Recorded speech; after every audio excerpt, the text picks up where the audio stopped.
বিসমিল্লাহ রহমানির রহিম। আমার নাম মোহাম্মদ সালমান রিদা। আমি একজন British certified higher education consultant এবং আমি কাজ করছি ইউকে বেসড একটি online international student consultant company name student admission London. So basically, we help international student from all over the country to getting admission in the UK university. So this is my profession. That's the details of my profession. But এই ভিডিওটা হচ্ছে আমি বলবো আমি last 3-4 বছর ধরে যা কাজ করেছি, সো এইগুলোর ব্যাপারে কাইন্ড অফ ইনফরমেশন শেয়ার করা. So this is a intro video you can say, যে আসলে এই ভিডিওটা আপনাকে, this my first video. So আপনি যদি কখনো বিদেশ পড়াশোনা করতে যান, আমি অ্যাজিউম করছি হয়তো বা সবারই একটা প্ল্যান থাকে আফটার দ্য আন্ডারগ্র্যাড তাদের বাইরে যাওয়ার একটা পড়াশোনা করার ইচ্ছা থাকে. সো যদি আপনাদের এরকম কোনো ইচ্ছা থাকে যে বাইরে পড়াশোনা করতে যাওয়া, this video may be help you by giving the information. So আমি এই ভিডিওটাকে খুব বেশি লম্বা করব না. So basically, before study abroad, what things you need to careful about. When I say you need to be careful, like you need to be very careful about what things you need to do your research. First thing is that আপনার এই ডিগ্রিটা আসলে কেন দরকার. Whether it's an undergrad degree or a postgraduate master's degree, you need to find a strong reason, not only one reason, you need to find so many reason. Actually আপনার আসলে যে masters বা আন্ডারগ্রাজুয়েট ডিগ্রিটা করতে যাবেন, এটা আসলে আপনার লাইফে কী ধরনের ইম্প্যাক্ট পড়বে. যখন হচ্ছে আপনার ইম্প্যাক্ট নিয়ে চিন্তা করবেন, you must need to think about what kind of professional impact আপনার লাইফে পড়বে. বিকজ আপনি বাইরে পড়াশোনা করতে যাওয়ার সময় যদি আপনার স্কলারশিপ না থাকে, এখনকার রাফ একটা আইডিয়া যদি ধরি, তাহলে আপনার অ্যাটলিস্ট 20 থেকে 30 লাখ টাকা লাগবে.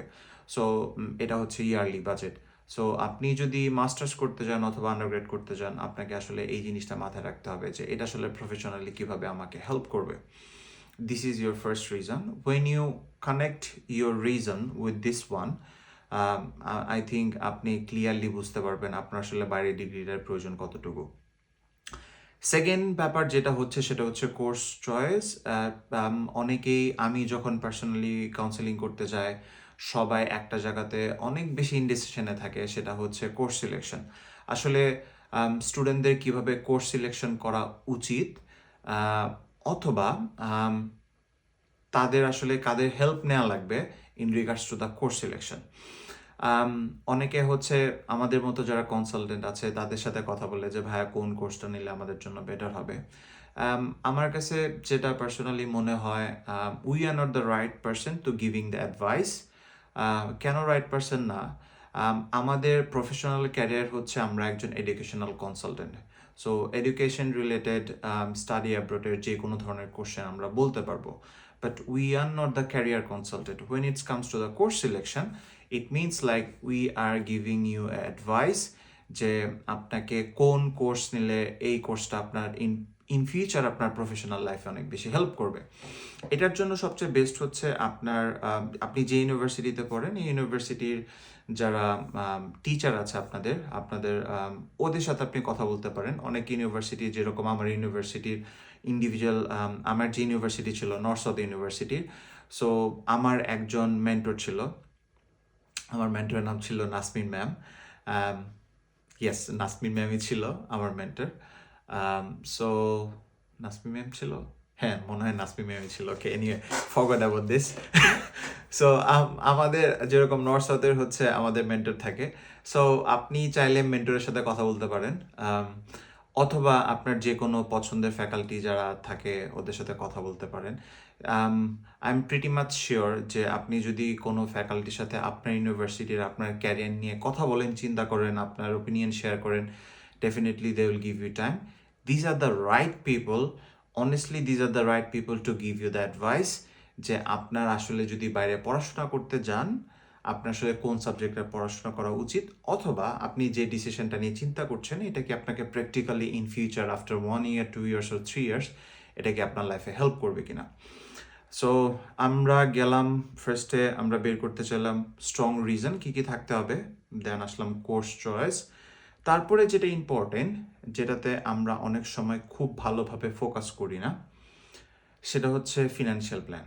যখন আমি বলতেছি খুব ভালোভাবে ফোকাস করি না, সেটা হচ্ছে আমি বলবো যে আমরা আসলে খুবই ক্যালকুলেশন করে আসতে চাই না।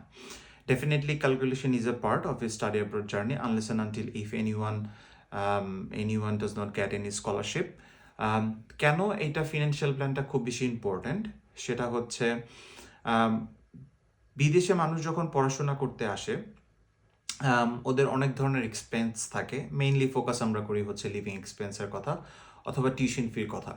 এবং আরেকটা জিনিস যেটা ফোকাস থাকতে হবে সেটা হচ্ছে সাপোজ ইউকের জন্য আপনাকে 50% অথবা একটা সাম অ্যামাউন্ট অফ মানি আপনাকে ডিপোজিট করে আসতে হয়। So remaining the tuition fee আপনারা আসলে কীভাবে পেমেন্ট করবেন? এটা কি আপনারা আপনাদের প্যারেন্টস থেকে, আপনাদের লিগ্যাল গার্ডিয়ান যে আছে তাদের থেকে প্রোভাইড করবেন, নাকি আপনার কোনো সেভিংস আছে? So somehow you need to make a plan যে আসলে আপনি কতটুকু টাকা আপনার বাজেট আছে, ওই বাজেটের মধ্যে আপনার ইউনিভার্সিটির ফিজ, আপনার লিভিং কস্ট, এই ব্যাপারগুলো আসলে কভার করতেছে কিনা। এটা হচ্ছে আপনার খুবই স্ট্রংলি আপনাদের বসে আপনাদের চিন্তা করে তারপর হচ্ছে ফিনান্সিয়াল বাজেটটা করা লাগবে। দিস ইজ দ্য, আমার কাছে মনে হয় সবচেয়ে বেশি ইম্পর্ট্যান্ট এই ব্যাপারটা।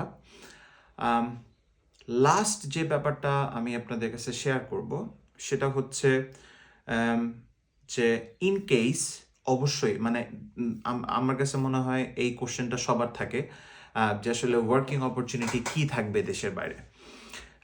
আমি এই কোশ্চেনটা আসলে এভাবে আনসার করতে চাই, সেটা হচ্ছে when it comes to the working opportunity, first you need to focus on আপনি আসলে স্টাডি ভিসাতে আসতেছেন বিদেশে। সো আপনি যখন স্টাডি ভিসাতে আসতেছেন, আপনার ফার্স্ট ফোকাস থাকবে হচ্ছে আপনি পড়াশোনাতে কতটুকু ভালো করতে চান, কতটুকু ভালো করতে পারবেন।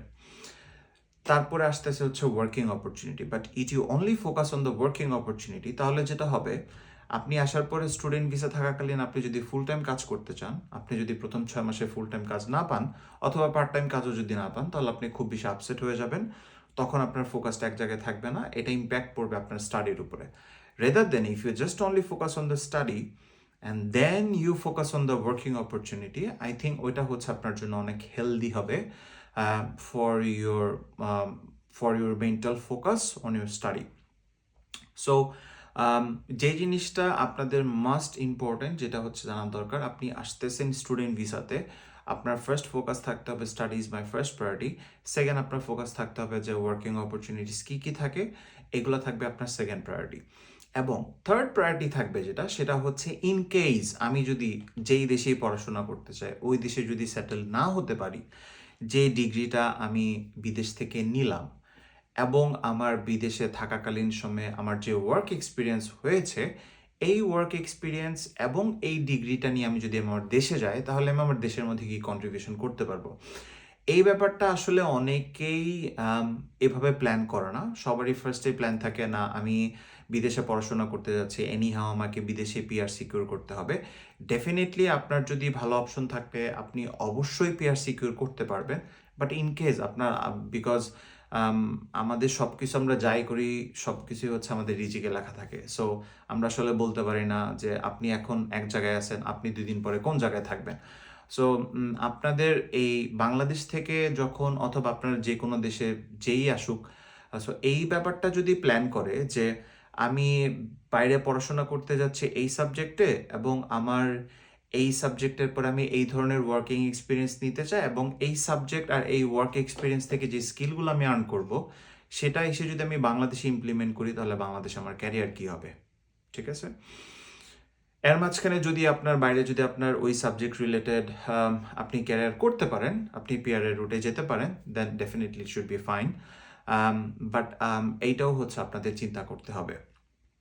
সো আই থিঙ্ক ফার্স্ট ভিডিওতে আমি মোটামুটি যেটা বোঝাতে চেয়েছি সেটা হচ্ছে before considering the higher education, whether it's undergrad or the post grad, আসলে আমাদের কোন কোন ব্যাপারে ফোকাস করা উচিত, যেগুলো আমরা প্রায়ই হচ্ছে ফোকাস করি না।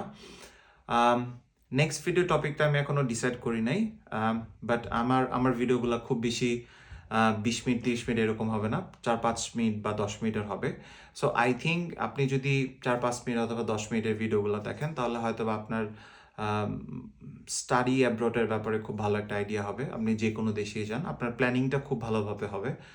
আর আমার কাছে যেটা মনে হয়, কোনো কোনো কিছুই লাইফের স্টাডি ক্যারিয়ার সব কিছুই হচ্ছে ডিপেন্ড করে প্ল্যানিংয়ের উপরে।